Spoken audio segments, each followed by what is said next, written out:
예, 민주당 주도로 상법 개정안을 통과시킨 국회가 오늘 사법개혁 3법 가운데 하나인 법왜곡제법 표결에 나서게 됩니다.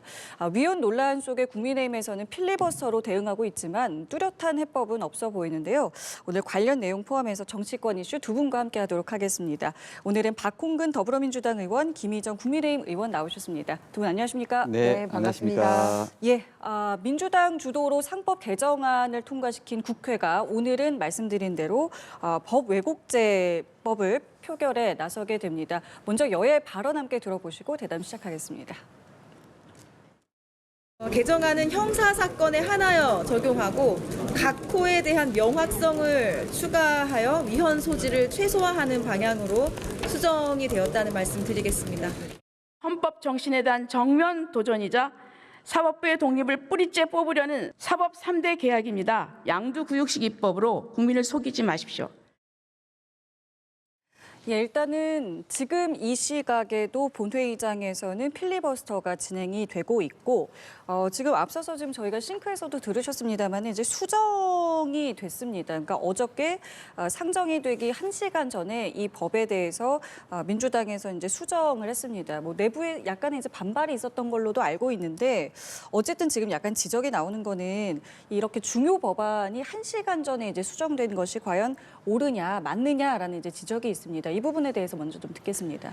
예, 저희로서는 그동안 이제 사법개혁 관련된 또는 검찰개혁 관련해서 꼼꼼하게 논의를 해왔습니다. 특히 이제 검찰 개혁 관련된 부분을 좀 집중적으로 논의를 해왔거든요. 그러면서 이 법 왜곡죄 관련해서 저희도 의총에서 이 제안과 토론이 있긴 했습니다만은 계속 이 법관들 포함해가지고 법 쪽에서 일부 여러 가지 저희는 문제는 없다고 봤습니다만은 우려를 표명한 부분들이 있었습니다. 그래서 저희로서는 최대한 그런 시비를 사전에 좀 차단하는 것이 좋겠다라는 판단 하에 아마 정부하고 논의하는 과정까지 포함해서 어제 최종적으로 정책위 의장께서 그 수정안을 다시 의총에 내놨고요. 여기서 법사위원들은 이미 법사위에서 논의해서 정리한 것이 문제 없다라는 입장을 강력히 표방했습니다만은 그래도 저희 집권 여당으로서의 어떤 법의 안정성 이런 것을 고려해서 저희가 최종적으로 보완한 내용을 어제 수정안으로 제출했다는 것입니다.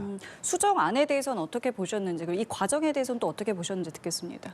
80년 대한민국의 사법체계 근간을 흔드는 각종 법안들이 올라와 있습니다. 소위 삼권 분립이 제대로 이루어지는지 재판을 3심제에서 끝나는 게 아니라 소송지옥의 4심제로 가는지 그리고 재판관들에 대해서도 정치적 개입이 가능한 법 왜곡죄를 적용할 건지 등 굉장히 중대한 법안들이 다루어지고 있는데도 1시간 만에 뒤집어서 올라올 정도로 졸속 입법을 하고 있다는 것을 보여주는 장면입니다. 첫 번째 22대 국회에 있어서 이렇게 1시간 만에 본회의까지 올라온 법안을 뒤집는 일은 벌써 3번째입니다. 내란 전담 재판부 할 때도 그랬고요. 방송통신 망법 할 때도 그랬고 이번에 법 왜곡죄 할 때도 그렇습니다. 그러면은 이 수정안이 만약에 여당이 단독으로 했는데 여야 합의를 거치느라고 수정안이 올라오면 양해를 할 수도 있습니다. 하지만 같은 민주당 안에서 의원들 간의 이견이 있어서 그 해당 상임위 법사위까지 통과하고 또 상정까지 한 상태에서 같은 자기 당 의원이 수정안을 발의를 하는 이런 웃지 못할 일들이 반복되고 있다는 겁니다. 이것이야말로 얼마만큼 졸속적으로 급하게 이런 중대한 헌법의 근간을 흔드는 법을 추진하고 있는지를 보여주는 장면입니다. 그러면은 1시간 만에 수정안을 내면서도 민주당 안에서는 그런 과연 합의가 되었느냐? 그러지 않습니다. 법사위원과 정책위 간에도 서로 다툼이 있습니다. 본인들 당 안에서도 이렇게 다툼이 있는데 어떻게 국민들에게 이거를 내놓을 수 있습니까? 특히 저도 지금 국회에서 꼬박 밤을 새고 지금 이 방송에 나왔는데요. 예. 필리버스터라는 것을 통해서 이 실제로 생각하지 못했는데 이런 지적이 있으니 다시 한번 이 법을 논의를 해보자라는 차원에서 이용을 하고 있는 게 아니라 그냥 24시간만 때우면은 그냥 우리가 법 통과시키고 마음대로 해야지 이런 방식으로 운영이 되고 있기 때문에 절차적 하자도 상당히 가지고 있다는 말씀을 드립니다. 우리 박홍근 의원님이나 저나 이제 국회에 진입한 지는 좀 됐는데요. 과거에는 상임위나 본회의에서 아무리 3당이 반발을 해도 끝까지 합의안을 만들어내려고 노력했습니다. 그런데 22대 국회에서는 작년 연말 기준으로 180건 이상의 법이 단독으로 올라와 버렸습니다. 그러니까 이제는 더 이상 여야라든지 합의제라든지 이런 게 없어진 상황입니다. 그래서 여야 간의 갈등도 있었는데 이번 것 같은 경우는 민주당 안에서도 정리되지 않고 이렇게 뒤집는 법안이 올라왔다. 다시 한번 말씀드리지만 졸속이고 준비되지 않았다라는 말씀 거듭 드립니다. 이 전국 법원장들도 입장을 냈습니다. 어제 긴급회의를 가졌고 유감을 표했는데 이제 여기서 이야기한 거는 사법부가 요구했던 어떤 수기 과정이 없었다라는 부분입니다. 이 부분에 대해서는 좀 어떻게 들으셨습니까? 그러니까 신뢰 유의기를 인정하면서도 여러 가지 그 조건은 달아서 요구하는 모양새 마치 흥정을 바라는 듯한 이런 부분들은 매우 부적절하다 이렇게 좀 저는 평가를 합니다. 국민이 왜 사법부에 등을 돌렸는지를 먼저 좀 자성해야 되지 않겠습니까?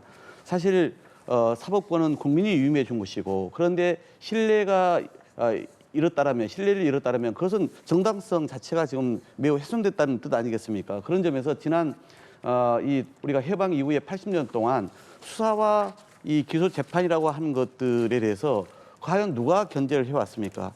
입법부와 행정부는 그래도 국민이 직접 선출해서 그동안 이 정당성을 인정받아왔습니다. 그리고 언제든지 저희는 심판을 받아왔죠. 그러나 그 어떤 견제도 받지 않고 오다 보니까 사법부가 스스로 누적한 일들이 너무나 많지 않습니까? 그런 것이 양승태 사법농단에서도 다 확인됐던 것이고 이번에 내란 재판의 과정에서도 보여준 것처럼 그렇게 그냥 날짜를 시간으로 계산해가지고 구속을 풀어주거나 아니면은 이 재판 결과에 대해서도 여러 가지 지금 비판적 목소리가 계속 제기되고 있지 않습니까? 그러니까 결국은 지금은 재판부가 어제 법관들이 얘기한 것들 하나하나가 저희는 사실 자기들의 어떤 그런 그동안의 기득권을 유지하기 위한 그런 변명에 불과하다라고 보여집니다. 가령 법 왜곡죄는요 2018년도에 최근에 나온 이야기가 아닙니다.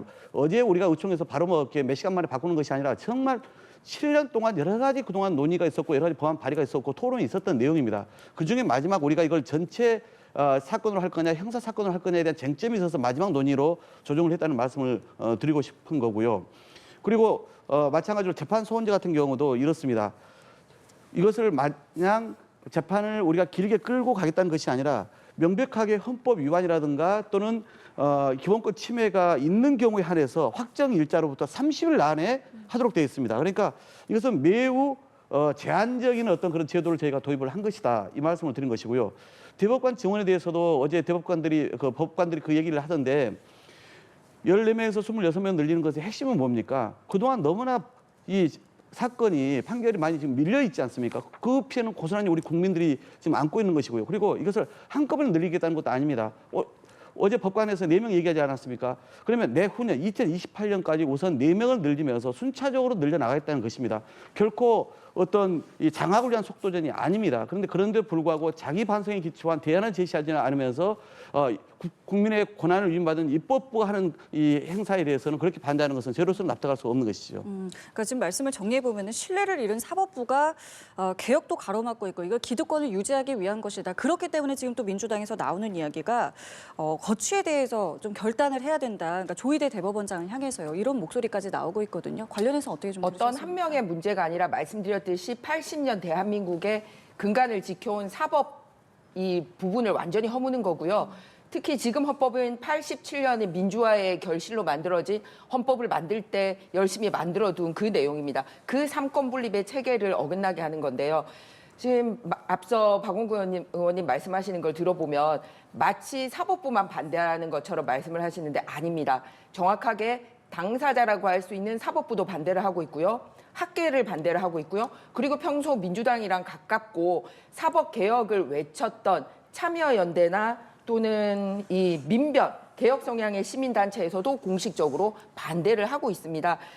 특히 지금 진행되고 있는 법 왜곡죄가 이제 오늘 저녁 5시가 되면 이대로라면 통과를 할 것 같은데요. 네. 법 왜곡죄에 대해서도 이렇게 얘기를 하고 있습니다. 남용 가능성이 있고 정치보복 수단이 될 수 있다라고 말씀드린 이 진보 성향의 시민단체에서 이런 우려를 표를 하고 있습니다.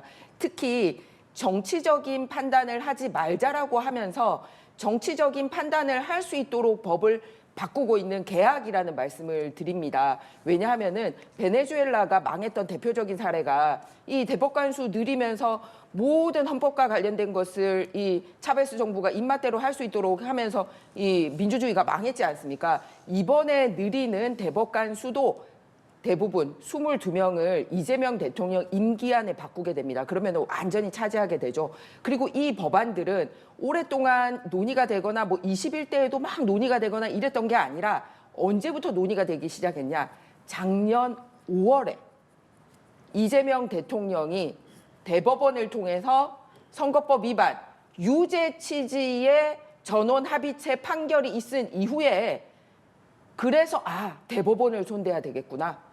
그리고 대법관이 그때까지 장악이 안 되면은 헌법재판소를 통해서 사심까지 가야 되겠구나라고 생각을 했기 때문에 그 5월에 있었던 이재명 전 그 당시는 후보였습니다. 후보의 유죄 취지의 판결이 있은 이후에 그 5월 1일 이후에 다 같이 발의된 법안입니다. 그렇기 때문에 근본적으로 국민을 위하거나 이런 게 아니라 사법 리스크가 있는 대통령을 구하기에 오로지 올인하기 위해서 설계된 법안이기 때문에 이렇게 각계에서 반대 목소리가 나오고 있다는 말씀을 거듭 드립니다. 예, 알겠습니다. 자, 이번에는 주제를 좀 바꿔서요. 민주당 내부 이야기도 해보겠습니다. 민주당이 당내 기구를 새로 만들었습니다. 관련 발언 함께 들어보시죠. 당 지도부에서는 이 윤석열 정권의 조작 기소에 대해서 국정조사를 추진하고 있었고, 그리고 국정조사를 통해서 진실이 더 드러나고 그러면 특검까지 가겠다는 입장을 이미 정하고 있었습니다. 이 특별위원회는 일부의 보도처럼 개파를 진화하려는 것이 아닙니다. 자, 지금 이 내용이 무엇이냐 하면은, 그러니까 민주당에서 당내 기구를 새로 만든 겁니다. 기존에 이 당에서 관련 특위가 있었는데 이제 확대 개편이 된 겁니다. 그런데 이제 궁금한 것은 공취모, 그러니까 이른바 공취모가 이번 주 월요일에 이제 출범을 했었고 성격이 사실은 거의 비슷하다라고 볼 수가 있는데 이게 당 기구가 이제 확대돼서 새로 만들어진 겁니다. 그렇게 되면 이제 공취모 활동도 사실상 뭐 같이 한다, 뭐 이렇게 좀 보면 되겠습니까? 성격을 어떻게 봐야겠습니까? 저도 이제 거기에 이름을 같이 올렸는데요. 예. 이제 어제 원내대표를 위원장으로 해서 이제 확대 개편을 한다고 발표하지 않았습니까? 예. 어제 그 소속된 의원들끼리 의견 교환이 있었고 오늘도 아마 운영위원회가 열리는 걸로 알고 예. 있습니다. 아마 당이 이렇게 기구로 격상해서 확대 개편하는 것에 대해서 환영하게 될 것 같고 그리고 이 당의 활동에 대해서 전폭적으로 동참하고 지원하겠다 이런 입장을 갖지 않을까 싶고요. 예. 그리고 이제 이미 애초에 이런 그 윤석열 정권의 이 정치검찰의 무도한 탄압으로부터 피해를 받은 것에 대해서 바로잡자라고 하는 사법 정의 차원에서 추진된 일인 만큼 이제 당이 이것을 받아 안은 거 아니겠습니까? 수용한 거 아니겠습니까? 예. 그러니까 이제 그런 취지는 일단은 기본적으로 달성은 됐다 이렇게 평가들을 할 겁니다. 따라서 거기에 속해 있는 이제 의원들이 이제는 그러면 당을 중심으로 당 기구를 이제 그 중심으로 좀 더 활동하자 이런 분들도 있을 수 있겠고 이건 자발적인 개방적인 모임이기 때문에 계속 그런 당 활동을 옆에서 지원하면서 그러면서 계속 활동을 좀 유지해 가자 이런 의견이 있을 수 있을 것 같습니다. 아마 그렇게 예. 자유롭게 아마 판단하지 않을까 싶은데 저도 어제 관련해서는 그렇게 좀 빨리 판단하는 게 좋겠다. 그리고 당에다 이제는 공식적인 기구가 만들어진 만큼 힘을 실는 게 낫지 않겠냐 이렇게 의견을 전한 상태입니다. 그러니까 왜냐하면은 이 공취모라는 것이 이제 저희 언론에서는 이걸 이제 개파 모임이라는 이제 시선으로 바라보기도 했기 때문에 이것이 말씀하신 대로 이제 그냥 그대로 남겨진다면 이것이 이제 뭐랄까요, 이게 개파 조직으로 있는 거 아니냐라는 이제 시선이 여전히 존재할 수 있거든요. 근데 알다시피 박수현 당 수석 대변인이라든가 또는 정청래 당대표의 비서실장이라든가 이런 분들도 이 모임에 다 함께 했었거든요. 문재인 전 대통령과 아주 가까운 측근들도 함께 했습니다. 그러니까 이건 공통의 생각은 이재명 대통령뿐만 아니라 이번에 이제 당의 기구가 윤석열 정권 하에서 그런 무리하고 조작된 기소로 인해서 의원님 잠시만요. 네. 저희 지금 정부가 가짜뉴스 대응 방안에 대한 브리핑이 있습니다. 함께 들어보시겠습니다. 정부 차원의 관계 장관 회의에 검찰을 대표하여 참석하였습니다. 최근 인공지능 기술이 발전하고 사회적 갈등이 심화되면서 딥페이크 영상 등을 이용한 가짜뉴스가 실제와 구분하기 어려울 정도로 정교해졌으며 또 온라인과 모바일 환경을 통해 광범위하고 무분별하게 유포되는 실정입니다. 이러한 허위 정보의 제작과 유포 행위는 개인의 명예를 심각하게 훼손할 뿐만 아니라 주요 현안에 관한 사회적 불안을 조성하며 그 피해의 규모가 매우 크고 사실상 회복이 불가능합니다. 이에 우리 사회는 공직선거법 개정을 통해 선거를 앞둔 일정 기간 딥페이크 영상 등을 이용한 선거운동, 또 딥페이크 영상임을 표시하지 않은 허위사실 유포 등에 대해 처벌 규정을 신설해서 24년 1월부터 시행하고 있습니다. 국민 여러분, 올해 6월 3일에 예정된 제9회 전국 동시지방선거가 100일도 채 남지 않았습니다. AI 기술이 재빠르게 발전하고 선거운동의 장이 온라인과 미디어를 중심으로 이동하는 현실을 고려하면 가짜 뉴스를 이용한 선거 범죄는 선거일이 다가올수록 급증할 것으로 우려됩니다. 허위사실 유포 등 흑색 선전은 유권자에게 잘못된 정보를 제공함으로써 선거인의 공정한 판단에 직접적인 영향을 미친다는 점에서 매우 중대한 선거 범죄입니다. 검찰은 제9회 전국 동시지방선거를 앞두고 가짜 뉴스를 유포하는 선거 사범에 대하여 가능한 모든 수단을 동원하여 엄정히 대응하겠습니다. 과학수사 등 모든 수사기법을 활용해 범행을 낱낱이 규명하는 한편 해외 서버를 이용하는 범죄 등도 국제사법 공조를 통해 끝까지 추적할 것이며 적발된 사범에 대하여는 죄에 상응하는 무거운 형이 선고될 수 있게 공소 유지와 구형에도 철저를 기함으로써 이러한 범죄가 우리 사회에 발붙이지 못하도록 하겠습니다. 또한 이번 지방선거의 경우 종전 지방선거와 비교하여 허위사실 유포 사범과 함께 금품 수수 사범이 큰 폭으로 증가하는 경향을 보이고 있습니다. 검찰은 가짜뉴스 등 허위사실 유포 및 흑색 선전 사범은 물론 선거 관련 금품 수수, 공무원의 불법 선거 개입, 선거 관련 폭력 행위를 중점 단속 대상 범죄로 정해 엄정히 대응하고 있습니다. 대검찰청은 지난 1월 이미 각급 검찰청에 선거전담 수사반을 구성하고 비상연락체계를 가동하는 등 비상근무체계에 따라 선거사범 대응에 만전을 기하도록 지시하였고 현재 단계별 계획에 따라 각자 맡은 임무를 다하고 있습니다. 또한 전국 선거전담 부장검사회의를 통해 선거범죄 대응 방안을 논의하고 수사 노하우를 공유하는 등 선거범죄 수사 역량 강화를 위해서도 노력할 예정입니다. 예, 검경 합동 담화문 함께 들어보셨습니다. 관련 내용은 저희가 잠시 뒤에 정리해서 다시 한번 전해드리도록 하겠습니다.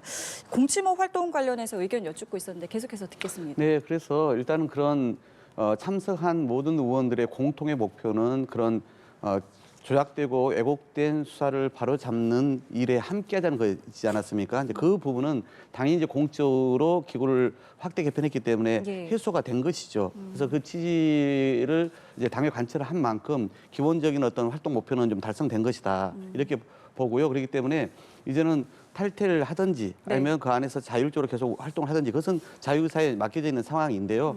이제 저는 당이 더구나 원내대표가 직접 맡아서 일을 하겠다고 하고 그리고 이재명 대통령과 관련된 사건뿐만 아니라 뭐 여러 가지 그 전 정권 때 무리한 그런 수사와 기소가 있지 않았습니까? 이런 거 전반적으로 살펴보겠다고 하기 때문에 당 활동에 이제는 모두 좀 이렇게 힘을 실어주는 것이 옳겠다라고 판단합니다. 알겠습니다.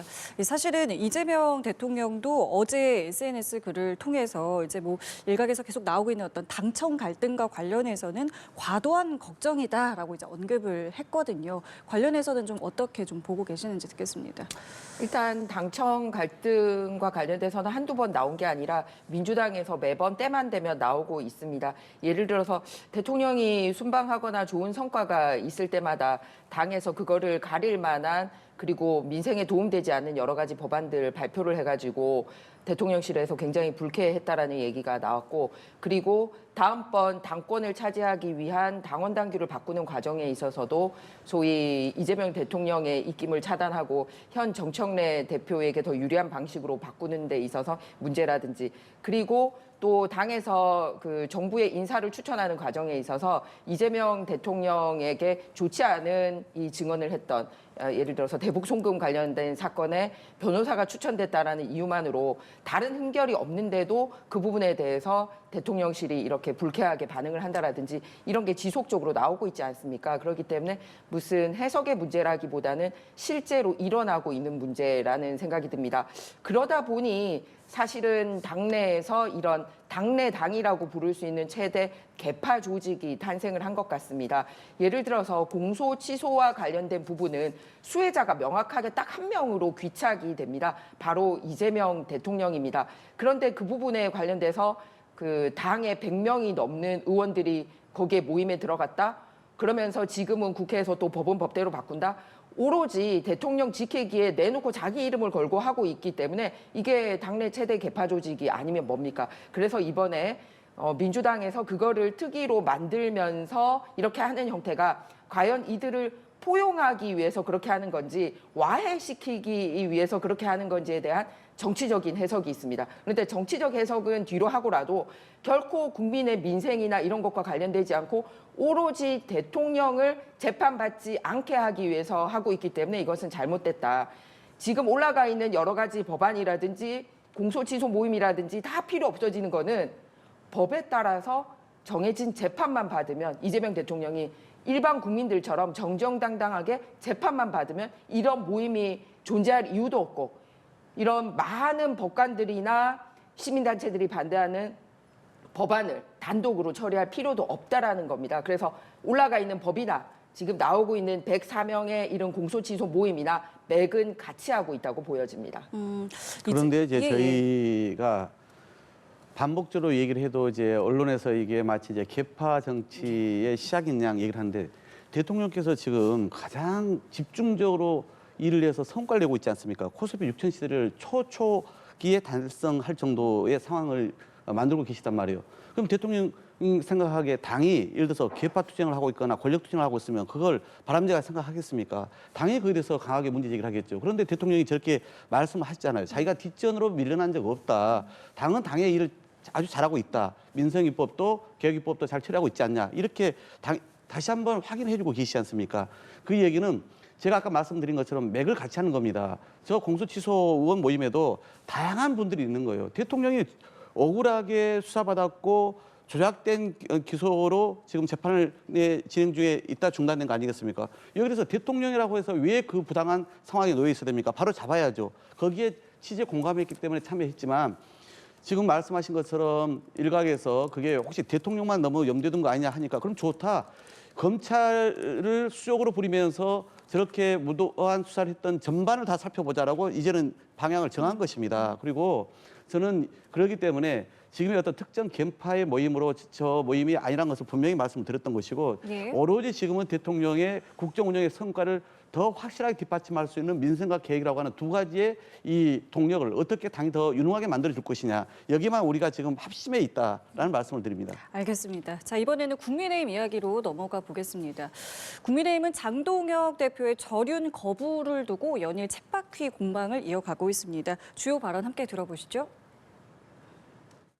내부 싸움에 더 이상 함몰되어서는 안 되고 대외 투쟁 등에 힘을 모아야 될 때라고 저는 생각합니다. 전류는 민주당 프레임이다 하면서 사실상 그걸 거부했잖아요. 근데 전륜하랬더니요, 이 장동혁 대표는 절민을 한 거예요. 네, 지방선거가 이제 100일이 채 남지 않았는데 이제 당에서는 여전히 여러 목소리가 좀 나오고 있는 것 같아요. 지금 뭐 의총 요구도 있는 것 같고 지금 당내 목소리와 상황을 좀 어떻게 보고 계신지 먼저 좀 듣겠습니다. 일단은 민주당이 이렇게 입법 폭주를 하고 대통령 한 명을 위해서 사조직도 거대 사조직도 만들고 이렇게 해나가고 있는 상황에서 제대로 된 견제 역할을 못하고 집안 싸움만 하고 있는 부분에 대해서는 국민들께 죄송하다는 말씀을 드립니다. 그래서 빨리 내부 수습이 돼서 제대로 제1야당으로서 목소리를 내주고 힘차게 이 브레이크, 민주당의 잘못된 점에 브레이크를 걸고 그리고 대안도 제시할 수 있는 당이 되어야 된다라는 국민들의 요구를 모두 다 듣고 있습니다. 하지만 이 방법론적인 부분에 있어서는 어느 정도 차이가 좀 있어서 이런 네. 갈등이 자꾸 노출이 되고 있는 것 같습니다. 뭐냐면은 이제 지금은 내부적인 얘기를 하지 말고 오로지 이제 밖을 향해서 뭉쳐가자라고 얘기를 하는 쪽과 아니다. 내부 정리가 안 된 상태에서 무슨 밖을 향해서 얘기를 하느냐 쪽인 거지 실제 근본적으로 가지고 있는 생각은 똑같다는 말씀을 드립니다. 그리고 현재 국민의힘 국회의원들 의원총회 안의 분위기를 말씀드리면 예. 윤석열 대통령 이미 지금 같은 당 아니고요. 그리고 재판을 받고 있고 탄핵이 돼 있는 상태입니다. 계엄은 명백히 잘못됐고 그리고 탄핵이 된 부분에 대해서도 다 수용하고 있고 그리고 잘못된 정치적 판단이었다라는 것은 공감대를 이루고 있습니다. 그리고 다시 무슨 윤 어게인 한다고 해서 될 수도 없는 상황이라는 걸 명백하게 인식을 하고 있습니다. 하지만 그런 부분에 있어서 보다 나은 방법으로 대통령을 퇴진했으면 좋지 않겠냐라고 말하는 그런 우리 당의 일부 지지자들의 마음도 함께 안고 가야 된다라는 그런 내용인 거지 무슨 지금 다시 한번 뭐 함께 가고 그게 잘 됐다고 생각하고 이런 부분은 절대 아니라는 말씀을 다시 한번 드립니다. 자, 일단은 빨리 내부 수습을 좀 해야 된다라고 말씀하셨고 오늘 장동혁 대표도 중지인들을 좀 만나서 논의를 한다라고 하는데 글쎄요 좀 어떻게 좀 합의점을 찾을 수 있을 것 같으신지 좀 듣겠습니다. 장동혁 대표가 바뀌겠습니까? 여기서 물러나면 정치 생명 끝 아니에요. 저는 계속 직진할 거라 생각합니다. 왜냐하면 지방선거 결과는 이미 나와 있다고 볼 거고요. 그러면 지방선거 이후에 소위 당내 윤어게인 세력을 기반으로 해서 정책 입지를 구축하려고 하는 생각이 분명해 보이지 않습니까? 그런데 저는 오히려 장동혁도 문제지만은 그동안 이 소장파나 또는 중진들이 당내에서 뭐 하고 있는지 오히려 좀 비겁해 보인다는 평가를 내릴 수밖에 없습니다. 장동혁은 최근에 저런 모습이 아닙니다. 이미 당대표 되는 시절, 아니 오히려 그 전에 내란 계엄 때부터 일관되게 저런 모습을 보여오지 않았습니까? 그러면은 이제 선거 목전에 불리하니까 이렇게 지금 애걸복걸 하는 모양새를 취할 것이 아니라 실제 그동안 윤 어게인 세력에 당이 질질 끌려왔던 거에 대해서 일찌감치 거기서 강한 목소리와 행동을 표출을 했어야 하는 거 아니겠습니까? 그렇기 때문에 그 당에 속한 이들은 모두 원인 제공자라 해도 할 말이 없는 상황으로 저는 평가를 하고 싶고요.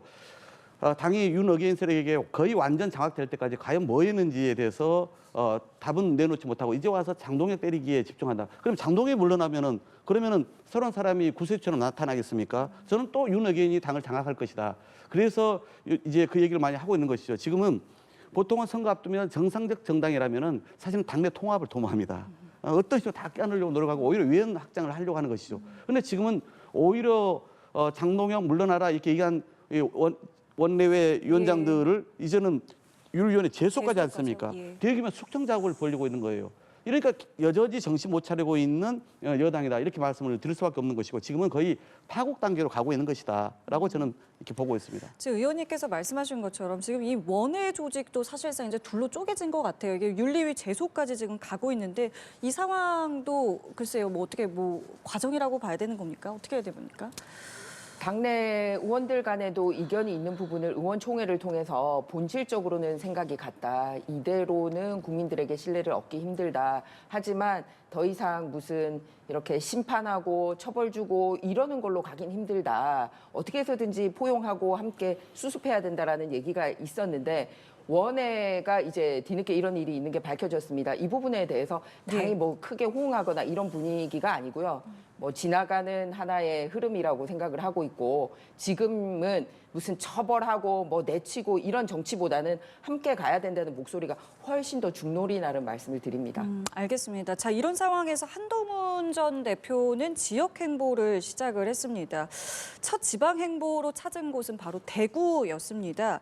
그리고 하루도 아니고 이제 2박 3일간의 일정을 하게 되는데 글쎄요, 이게 첫 행보를 이제 대구에서 했다. 뭐 어떤 의미로 좀 보고 계신지 먼저 듣겠습니다. 저는 한동훈 전 대표를 보면은 메시아 망상에 빠져 있는 것 같아요. 자신이 저는 이 어려운 이 보수와 국민의힘을 구제할 수 있는 사람이라고 이렇게 확신하시는 것 같은데, 그런데 그런 반사이익 저는 없을 거라고 단언합니다. 윤 어게인 극우 세력이 지방선거에 무너지면 자기의 기회가 올 거다 하면서 이제 내다보고 저는 행보를 취하고 계신 것인데, 그런데 과연 한동훈 대표의 그동안의 이 행보 깜냥으로 과연 그게 가능할까? 특히 대구를 보십시오. 그동안 대구는 배신자에게 매우 가혹하게 임했습니다. 유승민 전 의원이 박근혜 탄핵에 앞장섰다가 지금도 여전히 대구에서 제대로 땅도 밟지 못한다고 이렇게 얘기를 하고 있지 않습니까? 그런 것처럼 윤석열의 오랜 충직한 수족이었던 한동훈 전 대표였습니다. 그런데 이 분에 대해서는 저는 더하면 되겠지 못할지는 않을 것 같다 이런 이제 판단이고요. 따라서 메시아가 될 일은 결코 없을 거다. 배신자가 결국은 오히려 유다처럼 배신자는 배신자로 남을 것이고 본인의 저 몸부림이 이 국민의힘 내부의 다수의 윤호견 세력의 자성을 통해서 뭔가 변모되지 않으면 호응을 받기는 난망하다 이렇게 보고 있는 것이죠. 어떻게 대구 민심 어떻게 생각하시고 뭐 대구 출마까지도 염두에 둔 행보라고 좀 볼 수 있는 걸까요? 그거는 제가 예측하기는 힘듭니다. 네. 어쨌든 현재 민주당을 견제할 수 있는 다양한 목소리, 앞서 말씀드렸습니다만 사법의 틀을 흔드는 80년의 사법 체계를 흔들고 이제 입법을 일당을 다수를 차지하고 행정부, 대통령과 국무위원들, 소위 인사청문회를 통과하기 힘든 사람들로 국무위원을 구성하고 이번에는 사법부까지 뭐 22명이나 대법관을 이번 대통령 임기 안에서 만들어서 장악하겠다고 하고 있는 상황입니다. 그런 상황에서 그러면 과연 누가 더 잘 대통령을 견제해 줄 수 있고 이 부분에 대해서 국민들의 지지를 받을 수 있을 건가라는 건전한 경쟁이 이루어질 수도 있다라고 기대를 합니다. 그럼 이거를 여쭤볼게요. 이 대구 경북 통합이 무산이 된 것이 지금 사실은 이제 국민의힘 내부 갈등으로까지 번지는 거 아니냐 이제 이런 보도들 계속 나오고 있고 실제로 뭐 여러 가지 좀 설전이 있었다고 알려지고 있는데 글쎄요 이거 좀 어떻게 정리가 될 수 있는 네, 겁니까? 오늘 지금 의원들끼리 대구 경북 의원들이 각자 자기 지역의 의견을 들어서 모여서 전원 투표로 일단은 우리 내부 의견이라도 모아보자라는 얘기를 하고 있습니다. 이런 거는 정치적인 것보다는 지방이 인구가 소멸하고 그리고 재정 자립도가 떨어져 가고 있기 때문에 어떻게 하면은 중앙정부의 소위 블랙홀처럼 빠져들지 않고 지방 정부를 잘 꾸려갈 수 있는지에 대한 의견이 대립이 되고 있는데요. 이게 대구 의원들 의견이 조금 다르고 경북 의원들 중에서도 대구와 붙어 있는 쪽 경북 의원들과 대구에서 조금 멀리 떨어져 있는 경북의 의견이 다릅니다. 그러면 이게 비단 국회의원들의 의견이 다른 게 아니라 그 지역에 살고 있는 주민들의 의견이 미묘하게 다릅니다. 어떻게 하는 게 정말 지방 소멸을 없앨 수 있고 이번에 한 번에 거쳐서 정부로부터 지원금을 받아오는 게 아니라 궁극적으로 계속 지방 정부를 유지할 수 있는 지방세를 어떻게 분담해 오는지 어떤 인센티브를 받아올 건지 이런 부분에 대한 이견이 있기 때문에 이거야말로 민생과 관련된 토론이고 현재 지금 TK 의원들이 모임을 진행을 하고 있습니다. 이 시간에. 예, 알겠습니다. 뭐 관련 내용 저희도 들어오면 전해드리겠고 끝으로 지금 어쨌든 이 행정통합과 관련해서는 야당의 어쨌든 뭐 여러 가지 이제 반발이 좀 있었는데 이 부분과 관련해서 마무리 발언 듣겠습니다. 저는 야당이 너무나 정치적 셈법에 의해서 굴러온 이 복을 걷어차고 있다고 평가를 합니다. 알다시피 충남, 대전 충남의 통합 문제도 그 지역의 현직 단체장들 시장과 도지사가 제안하고 국민의힘에서 먼저 촉발된 의제였습니다. 그런데 이번 선거에 불리하니까 지금은 거부하는 모양새를 취하고 있지 않습니까? 저 대구 경북 통합 문제도 일찌감치 제기가 되었고 또 법안까지 발의했던 사안으로 알고 있는데요. 그러면은 실제 향후에 5조라고 하는 어마어마한 예산 지원에 이어서 그리고 특별시도가 되기 때문에 여러 가지 인사와 그다음에 권한까지 더 많이 부여되는 거면 당연히 지역 발전에 도움이 되지 않습니까? 문제는 서로 이 과정에서 주민 얘기를 합니다만 실질적으로는 거기에 이번에 단체장을 나가려고 하는 사람들의 유불리 문제, 정치적 표계산 때문에 저렇게 내홍을 겪고 있는 거거든요. 정말 그 지역 발전에는 안중이 없고 진짜 민심에는 관심이 없으면서 이렇게 셈법 정치만 하는 것은 결국은 유권자의 엄한 심판을 받을 수밖에 없을 것이다. 최근에 여론조사를 보더라도 대구 경북에서의 민심이 만만치 않지 않습니까? 왜 그러겠습니까? 지역 발전에 등한시하면서 실제 저렇게 자기 표계산만 하는 것에 대해서 이제는 유권자들께서 다 알고 계시기 때문에 그런 결과가 나오지 않겠습니까? 알겠습니다. 오늘 두 분 발언은 여기서 마무리 짓겠습니다. 지금까지 박홍근 더불어민주당 의원, 김희정 국민의힘 의원과 함께했습니다. 두 분 감사합니다. 네, 감사합니다. 좋은 하루 되세요.